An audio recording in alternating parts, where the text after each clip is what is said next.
Hello મિત્રો, શેરબજારની વાતો.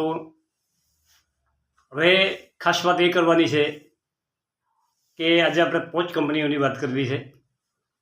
સુપરમાં super company છે, પણ પહેલી વાત આપણે કરવી છે ઈરડાની. ઈરડામાં કાલે જે લોઅર સર્કિટ હતી એની અપર સર્કિટ લાગી ગઈ છે અને બજારનો જે ટ્રેન્ડ છે એ 100% બદલાનો છે. મિત્રો, અત્યારમાં જોવા મળ્યું, વાંચવા મળ્યું, ટીવી ઉપર ન્યૂઝમાં પણ થોડું ઘણું જોવા મળ્યું કે ખાસ વાત શું છે, જે દર્શકો છે એમને સાવધાન થવા જેવું છે કે જે કંપનીઓ વધારે ફોક્સમાં છે, જે કંપનીઓમાં વધારે વોલ્યુમ થાય છે, જેમાં ઇન્વેસ્ટરોની ખૂબ નજર છે, એ કંપનીઓમાં તમારે સાવધાન થઈ જવાનું. નહીં સાવધાન થો તો તમને 100% નુકસાન થશે. મિત્રો, એનું કારણ છે કે આપણા જે ઘરેલું ફંડો અને વિદેશી ફંડોનો ટ્રેન્ડ બદલાનો છે. એ નાના ઇન્વેસ્ટરના પૈસા ખંખેરી લેવા માગે. એની એક વાત કરું તમને કે એ લોકો નીચામાં બ્લોકમાં ખરીદી કરે છે અને પછી થોડી ખરીદી ચાલુ રાખીને શેરને ઉપર દોડ્યા પછી ઉપર બ્લોકમાં વેચાણ કરી દે છે અને નાના માણસો બધા ફસાઈ જાય છે. હવે આપણે ઈરડાની વાત કરીએ કે ઈરડામાં કાલે કેવી પોઝિશન થઈ કે 2:53 સાંજે એનું વોલ્યુમ હતું 39,69,000 શેરનું અને ટ્રેડ થઈ ગયો હતો 154 રૂપિયાને 5 પૈસાનું. 2:54 39,80,000નું વોલ્યુમ અને શેર ટ્રેડ થઈ ગયો હતો 154 ને 5 પૈસા. હવે 2:55 થઈ એટલે સીધું વોલ્યુમ વધી ગયું 2,14,67,000 શેરનું અને ભાવ થઈ ગયો 158 ને 85 પૈસા.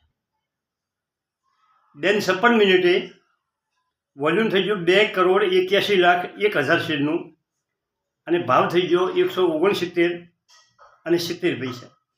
2:57 વોલ્યુમ થઈ ગયું 3,19,56,000 અને ભાવ થઈ ગયો 161 ને 85 અને 2:58 વોલ્યુમ થઈ ગયું 3,68,28,000 અને ભાવ થઈ ગયો 164 ને 55 પૈસા.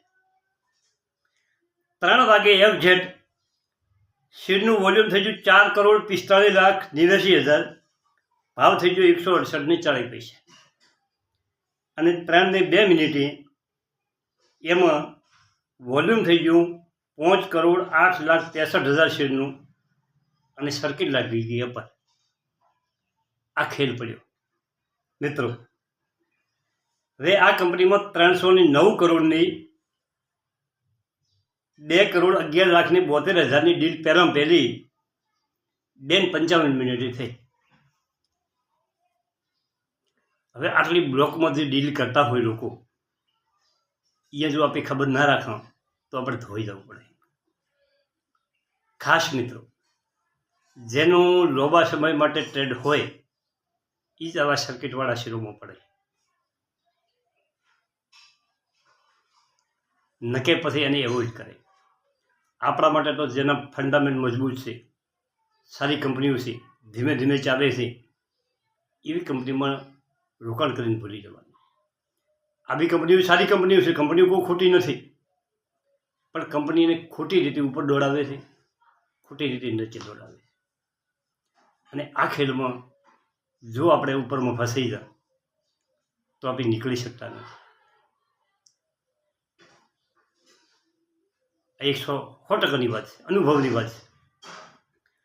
તો તમારે ખાસ સાચવીત રહેવું પડશે. 2,11,72,000ની મોટી ડીલ થઈ અને અપર સર્કિટ લાગી ગઈ. 309 એક જ ડીલમાં 309 કરોડ થયા. એના પછીના તો બીજા લીધા છે કે શરૂઆતમાં 2,14,14,00,000 એ ડીલ થઈ ગઈ. પછી 2,81 વોલ્યુમ 2,81,00,000નું થયું ત્યારે મોટી ડીલ થઈ છે અને એમ કરતાં 3:03 2:55 મોડીને 3:03 એટલે કે 8 મિનિટમાં 5 કરોડ શેરનું વોલ્યુમ થયું. એ આપે ક્યાં ટકા. હવે આપણા મુદ્દા ઉપર આવીએ કે કેપીઆઈ ગ્રીન એનર્જી આ કંપની જોરદાર પરફોર્મન્સ કરે છે. ઓમાં પણ સર્કિટો લાગે, પરંતુ એના વેચાણના એ દમદાર વપરા છે. અને એના એક બીજા ન્યૂઝ છે કે કંપની બોનસ આપી રહી છે. 2 શેર દીઠ 1 શેર બોનસ આપે છે, બરાબર. 2:1 રેશિયો પ્રમાણે બોનસ આપે છે. અને એ ગ્રીન એનર્જી સેક્ટરની કંપની છે. કંપનીમાં સતત અપર સર્કિટ લાગતી હતી. 2 દિવસથી લોઅર સર્કિટ હતી, કાલે વળી અપર સર્કિટ લાગી ગઈ. અને એના વોકડા ડિસેમ્બરના જોરદાર આવ્યા છે. અને આ સેક્ટર ફોક્સમાં છે. આજ 15 ફેબ્રુઆરી એની બોનસ ડેટ આખરી ડેટ છે. સરકાર પણ મોટા મોટા એને ઓર્ડરો આપી રહી છે. ગ્રીન એનર્જી સેક્ટરની છે આ કંપનીમાં. એને જે શેર સ્ટાન્ડર્ડ થાય એ ભાવે ખરીદાય. દોડતા શેરની કોઈ દાડો દોડતા ઘોડા ઉપર સવારી નહીં કરવાની. મારો એક આ વિડીયો પડ્યો છે, તમારે જોવો હોય તો જોજો. મેં સરસ વિડીયો બનાવ્યો છે કે ભાઈ દોડતા ઘોડા ઉપર સવારી કરવી નહીં. અને રિન્યુએબલની ડિમાન્ડ ખૂબ છે. 1 કરોડ ઘરોમાં એનર્જીની પણ આ બધા શેરોમાં લાગુ પડે છે. સોલાર સેક્ટરના શેરો ગજબ વધી ગયા છે.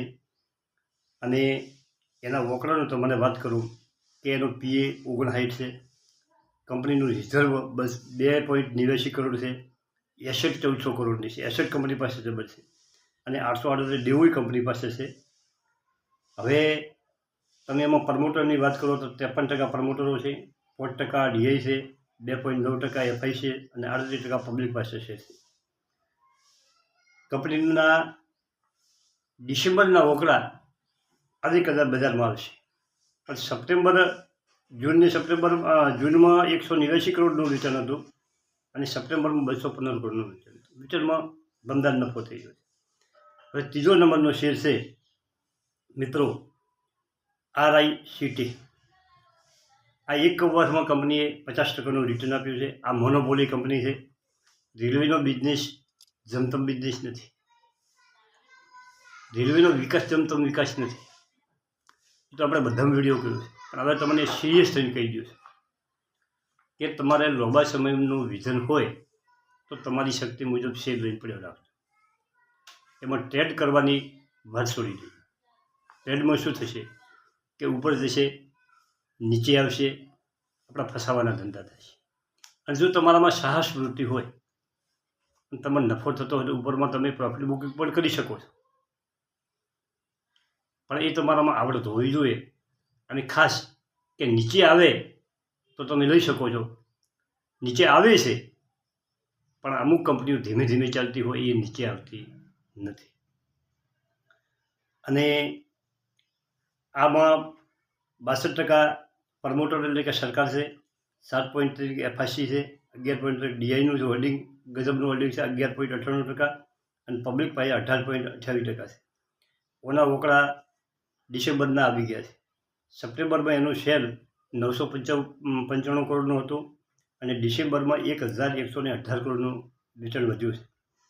સપ્ટેમ્બરમાં નફો 2.55 કરોડ હતો અને ડિસેમ્બરમાં 300 કરોડનો નફો થયો છે. ગજબની કંપની છે. હવે ચોથી કંપની છે રેલટેલ. રેલવે કંપનીની આ કંપની પણ મોટા ઓર્ડરો પડ્યા છે અને 1 વર્ષમાં 235% રિટર્ન આપ્યું છે. 370 રૂપિયા ભાવ ચાલેલો છે. રેલવે સેક્ટરના શેરમાં જોરદાર તેજી છે. અને ઘટાડો આવે તો આવા સેક્ટરોમાં તમારે ખરીદી કરવી જોઈએ. ઘટાડામાં ખરીદી કરવી જોઈએ. કોઈ દાડો દોડતા ઘોડામાં સવારી કરવી નથી. અને ઓનું ભવિષ્ય જોરદાર છે મિત્રો. રેલવે સેક્ટરનું ભવિષ્ય જોરદાર છે. સરકાર પણ રેલવે સેક્ટરમાં જોરદાર કામ આપી રહી છે. ભવિષ્યમાં મોટા ઓર્ડર મળવાના છે. અને એક નવો ઓર્ડર મળેલો છે એવા સમાચાર છે, પણ ઓર્ડરના જોયા પછી એ હજી કોઈ ઉપર ટ્રેડ થઈ રહ્યો નથી કે ભાઈ કેટલાનો ઓર્ડર મળ્યો એવો. હવે એનો નવા ઓર્ડરની આપણને પૂરેપૂરી જાણકારી મળશે એટલે આપણે બીજા વિડીયોમાં એની ચર્ચા કરીશું. માર્કેટ કેપ 11,972 કરોડ મિત્રો. અને 52 વીક હાઈ 459 અને 52 વીક લો 96 રૂપિયા છે. પીએ 54.9 છે, ફેસ વેલ્યુ 10 છે, સ્મોલ કેપ નાની કંપની છે અને પ્રમોટરનું હોલ્ડિંગ મિત્રો 72% છે, એફઆઈસી 1.45 છે, ડીઆઈ 3.39 છે અને પબ્લિકના શેર 235. ડિસેમ્બરના રોકડા મિત્રો આવી ગયા છે ઓના ક્વાર્ટરના. સપ્ટેમ્બરમાં 599 કરોડનું સેલ હતું અને ડિસેમ્બરમાં 668 કરોડનું સેલ થયું છે. નફો સપ્ટેમ્બરમાં 68 કરોડનો હતો અને ડિસેમ્બરમાં નફો 62 કરોડનો નફો થોડો ઘટ્યો છે, પણ ડિસેમ્બર 22માં 32 કરોડનો નફો હતો, એ ડિસેમ્બર 23માં 62 કરોડનો ડબલ નફો થયો છે. વર્ષ ટુ વર્ષ નફો વધ્યો છે અને 3 મહિના ક્વાર્ટર ટુ ક્વાર્ટર નફો ઘટ્યો છે. હવે એક કંપની છે એ હું ફંડામેન્ટ ચેક નથી કરતો, ચેક તમારે કરવાના, ચેક કરીને તમારે કોમેન્ટ કરવાની છે. નાની કંપની છે, અત્યારમાં જ મને જોવા મળે એટલે હું તમારા ઉપર છોડું છું. રાધિકા જ્વેલર્સ, તમે ચેક કરીને કહેજો કે ભાઈ આ કંપની કેવી. માર્કેટ કેપ નાની કંપની છે અને નાની કંપનીમાં મજા આવે છે, પણ એના ફંડામેન્ટ સારા હોવા જોઈએ. લેભાગુ કંપની ના હોવી જોઈએ, કશું ના હોય દમ અને દોડતી હોય એવી કંપની નહીં.